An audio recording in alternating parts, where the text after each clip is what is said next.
Bonjour, tu écoutes Être libre, le podcast des créateurs atypiques, ces esprits qui sortent du lot, qui ne collent pas aux valeurs du monde actuel et qui veulent en bâtir un nouveau. Je m'appelle Vanessa, j'espère que tu vas bien aujourd'hui et on est ensemble pour parler d'un sujet qui me trotte pas mal dans la tête depuis quelques temps.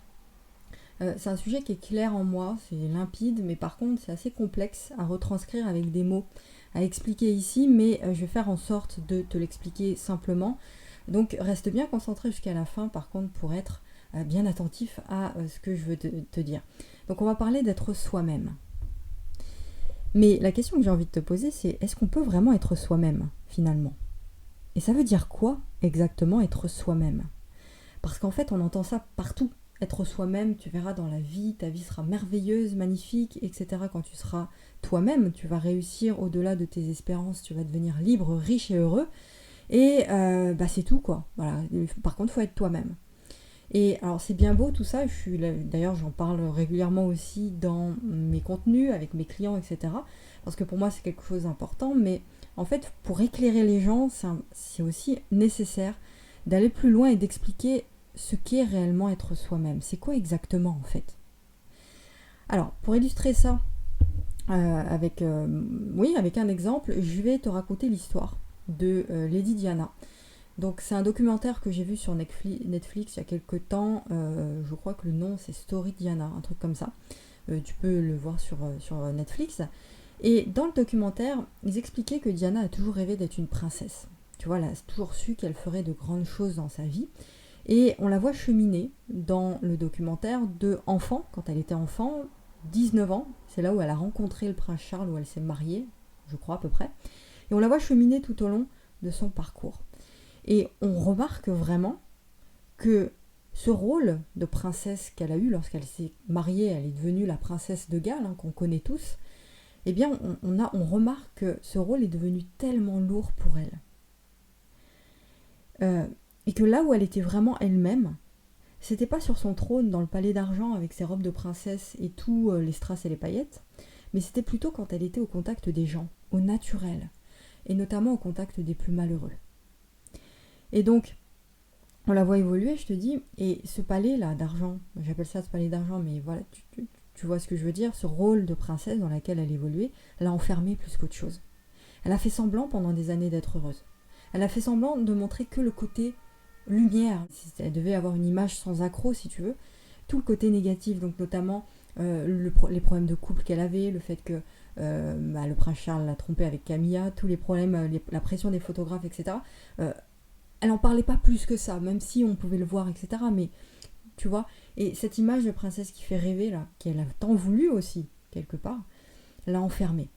Et on voit que là où elle s'exprimait vraiment, c'était pas dans tout ce truc de la royauté, des strass et des paillettes, etc., qui la mettait en valeur, mais c'était plutôt quand elle était proche de ses enfants, quand elle était proche des gens, en fait, des plus pauvres, des plus malheureux, des malades. Et là, elle se montrait enfin, elle pouvait enfin vivre qui elle était vraiment. Donc moi, je me suis demandé, mais en fait, la princesse Diana, c'est qui vraiment?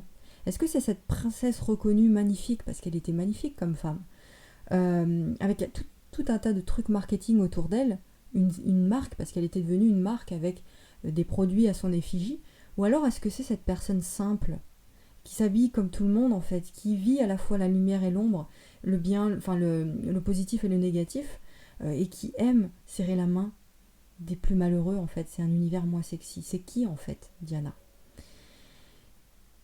Et effectivement, c'est presque devenu une marque, mais on oublie que derrière tout ça, il y a quelque chose qui est vraiment elle.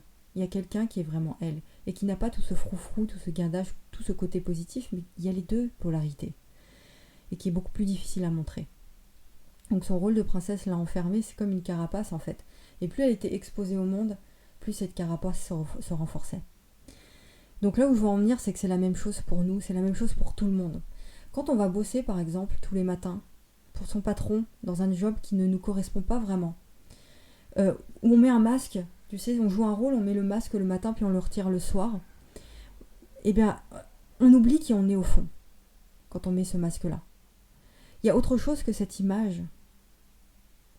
Donc, pour revenir à Diana et terminer avec cet exemple qui illustre mon propos qui va suivre, C'est que, alors Diana ou n'importe qui, n'importe quelle autre star, où il y a toute une histoire marketing autour, ça peut être aussi les youtubeurs qui s'enferment dans une image, il y a un certain niveau de reconnaissance par la société. Quand ils arrivent à ce certain niveau de reconnaissance, eh bien, ils en souffrent.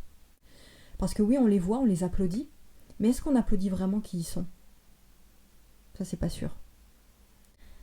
Maintenant, pour redescendre un petit peu et revenir à nous, si on veut aller plus loin, quand on commence un petit peu à s'intéresser à la spiritualité, à tout ce domaine, parce que quand on évolue vers une meilleure version de soi, on tombe forcément sur le chemin de la spiritualité, de la méditation, etc. Et on t'explique, quand tu apprends tout ça, on t'apprend à distinguer, à faire une différence entre toi, ton être, ton corps, tes émotions et tes pensées. C'est-à-dire que tes pensées, elles vont, elles viennent, elles repartent, mais elles ne t'appartiennent pas. Tu n'es pas tes pensées. Idem pour tes émotions. Du coup, comment moi j'interprète ça? Je me dis que si on enlève les pensées, les émotions, le corps, tout le côté visible en fait, et tout ce qu'on crée avec tout ça, il nous reste quoi? On est qui en fait? Mais de façon palpable, tu vois? On est qui? Donc est-ce qu'être soi-même, ça a un sens en fait de se poser cette question comme ça, de vouloir mettre un cadre? Parce que ce que j'ai à ma disposition ne me définit pas en fait. Je peux pas me dire je suis un tel ou une telle en me référant à mes pensées, à mes émotions, puisqu'ils ne m'appartiennent pas. Ça, c'est de la domestication. C'est une image, en fait, c'est de la domestication, c'est ce qu'on nous a ancré dans la tête en grandissant. C'est les normes, les schémas périmés, etc. Ce sont des inceptions qui grandissent dans nos têtes, mais ce n'est pas nous. Donc finalement, je vais t'expliquer là juste après ce que veut dire selon moi être soi, comment en tout cas appréhender ce concept. Mais je pense qu'il faut arrêter de se tirer les cheveux pour savoir qui on est vraiment. En tout cas, nous mettre dans une boîte. Tu sais, là, les boîtes, les cases, c'est le grand problème, le grand danger en fait de ce monde. C'est qu'on essaie de coller une étiquette et de mettre les gens dans des cadres, dans des cases. Alors qu'aucun mot, aucune pensée ne peut être une manière pour exprimer qui tu es. C'est juste qu'on a choisi notre corps pour exprimer certaines choses, pour venir ici accomplir une certaine mission, pour terminer certaines choses, mais on n'est pas que ça. Ça, c'est la partie visible, ça c'est une toute petite partie de qui on est. C'est comme Diana, la partie visible qu'on voyait, tu sais, les strass, les paillettes, mais c'était pas elle, parce qu'elle souffrait elle au fond, et personne ne le savait. Enfin, en tout cas, le monde ne se doutait pas de ça au début, tu vois.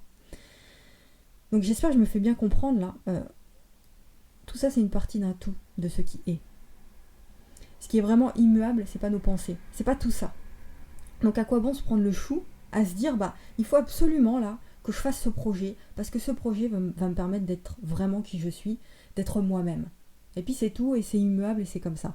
Moi je pense que c'est pas l'attitude juste ça qu'il faut que tu adoptes. Tu comprends? Parce que tout ça n'est pas toi, c'est une partie de ce qui est. Il y a des pensées, des émotions intenses qui nous viennent à un moment donné et on se dit ça c'est mon projet qui va me permettre d'être moi-même. Mais ces mêmes pensées, ces mêmes émotions, elles viennent et elles repartent le moment d'après. Et le lendemain, on a un autre projet, puis on se dit, ça y est, tu sais, on a une illumination, on se dit, ça y est, là c'est sûr, c'est vraiment moi. Mais c'est pas le tout, ça, c'est pas ce qui est. C'est la raison pour laquelle, en tant qu'atypique que nous sommes, et en plus le monde nous pousse à rentrer vraiment dans des cases, mais en tant qu'atypique, on a du mal à s'enfermer là-dedans, en fait. À se dire, ça c'est moi, c'est ma marque visuelle, c'est mon identité personnelle, mon identité de marque, et je suis comme ça, et je suis comme ça jusqu'à la fin de mon existence. Bah non, ça n'a pas de sens. Parce qu'on se rend compte qu'à chaque fois qu'on explore d'autres choses, on explore aussi d'autres pensées, d'autres aspects de notre corps, d'autres émotions et tout ça, et qui peuvent être complètement différents du cadre qu'on avait juste avant. Je pense que ce qui est plus juste, c'est de parler de cheminement. Et c'est là où j'en viens vraiment à ce que je te propose comme aspect de voir les choses. C'est une proposition, je te pousse à réfléchir à ça. Je te dis pas qu'il faut que tu penses comme ça ou quoi, c'est mon point de vue, mais il est plus juste de parler de cheminement vers sa nature profonde, un cheminement vers soi-même plutôt qu'une image figée de soi-même où on se dit je suis moi-même quand je fais ça et puis c'est tout. Je pense qu'au travers de notre chemin de vie, on est justement amené à traverser des épreuves positives et des épreuves négatives. Il n'y a pas que le positif. On vit l'ombre et on vit la lumière. Et le chemin, c'est justement de reconnaître toutes ces choses-là en nous pour faire un choix ensuite. Je parle beaucoup de l'ombre et la lumière en ce moment parce que c'est ce que je vis déjà. des moments d'extrême joie, en ce moment de choses qui me nourrissent vraiment, mais aussi le côté de l'ombre. Donc, tu vis des moments de joie, mais aussi des moments de doute et de douleur. Mais tu n'es ni l'un ni l'autre. Tu vis l'un et tu vis l'autre. Et les deux doivent être acceptés, doivent être accueillis, doivent être vécus, sans chercher à étouffer l'ombre. Plus tu vas chercher à étouffer, à renier ce côté ombre, ce côté négatif, plus cette partie de toi va vouloir s'exprimer, mais encore plus fort. Encore plus fort, plus fort, plus fort. Parce qu'elle veut s'exprimer, cette part d'ombre. Elle est là, elle existe. Elle fait partie de notre humanité. Donc si tu nies tout ça, tu t'enfermes, tu renfermes le truc, en fait, tu sais, dans une casserole, tu mets tu mets le couvercle et tu laisses bouillir tout ça, mais à un moment donné, ça te pète à la tête, en fait. Tu comprends ? Donc, accueillir cette partie, les deux parties comme faisant partie d'un tout, justement, que tu dois vivre pour cheminer. Et là, tu chemines vraiment vers toi-même, si on peut dire, vers quelque chose qui est un tout. Vouloir ne vivre que le positif, en se disant, bah moi je suis moi-même parce que je rayonne, je suis positif et tout, donc c'est le monde du bisounours, c'est la pensée positive, je suis moi-même, c'est là le danger. C'est le danger du monde, ça. Parce que plus tu nies l'ombre, plus tu refuses d'en faire l'expérience, plus elle va vouloir se montrer et te péter à la tête, cette partie d'ombre. Pour résumer avec tout ça, l'attitude juste que je me donne à moi-même, je te propose, c'est d'accepter ces deux parts de toi et de faire un choix. C'est-à-dire que je peux choisir quelle part j'ai envie de nourrir. Et je reconnais aussi que plus je vais m'éveiller à de belles choses nouvelles qui me nourrissent, plus je vais devoir vivre aussi de belles choses qui sont dégueulasses, mais qui font chier, mais qui font aussi partie d'un tout et qui me nourrit aussi. Il y a deux dualités.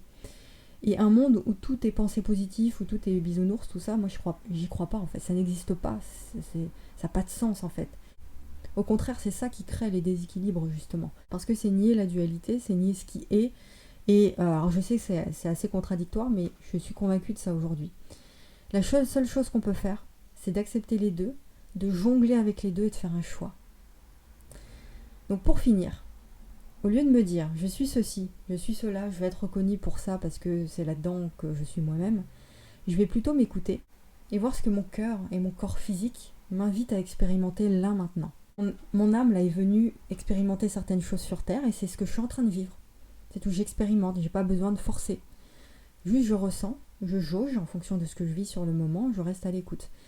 Quand je me sens bien dans un truc que je fais, ça veut dire que je suis sur la bonne voie. C'est facile, donc c'est cette fluidité qui guide mon chemin. Et là je vais explorer la joie, l'amour, la sérénité, mais aussi le doute, la peur, etc. pour équilibrer le tout.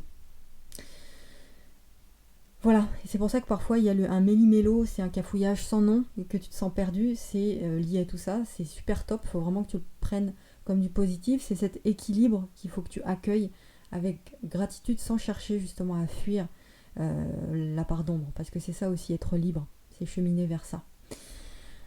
Voilà, donc dernier mot, le moment où tu as l'impression de forcer, c'est qu'il y a des résistances, justement, c'est que tu n'es pas dans le lâcher-prise de l'expérimentation. De ces deux parties. Tu es plutôt dans le contrôle du mental où tu veux absolument vivre du positif. Mais non, être soi-même, c'est pas vivre le positif. Donc c'est là où tu vois que cette notion d'être soi-même, c'est pas vraiment ce qu'on croit. Je ne suis pas moi-même, mais je suis dans l'expérimentation d'une infime partie d'un tout.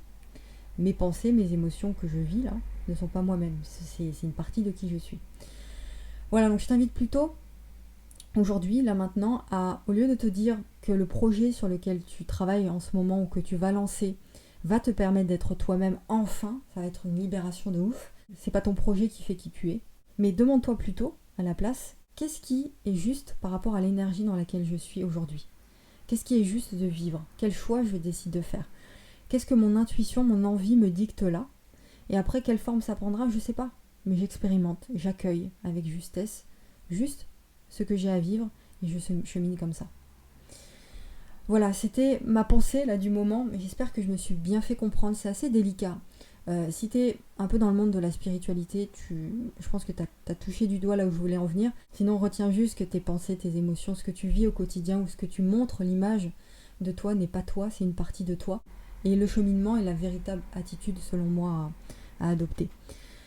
Voilà, je t'invite à partager cet épisode si tu penses qu'il peut aider d'autres personnes.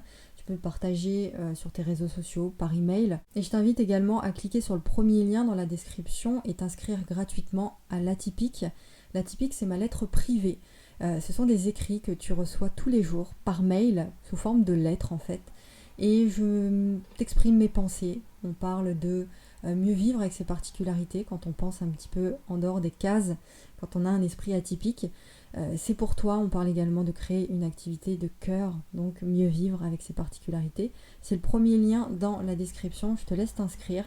Je te retrouve la semaine prochaine pour un nouvel épisode et bonnes vacances, bon été si tu es en vacances. À très vite.